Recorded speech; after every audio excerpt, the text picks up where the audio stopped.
皆さんこんにちは、かずえです。Everyday Kanji, Kanji on the street. Today's Kanji is this.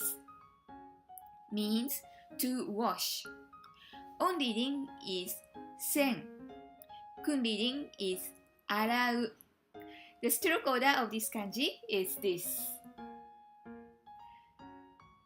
Yesterday you learned 手, hands, right? With today's kanji, 洗う, there is a word 手洗い or politely お手洗い means bathroom or toilet. This is because after using the toilet or bathroom, we wash hands. 手を洗う, right?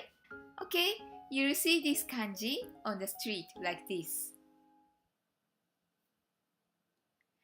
That's all for today's lesson. Hope you enjoyed.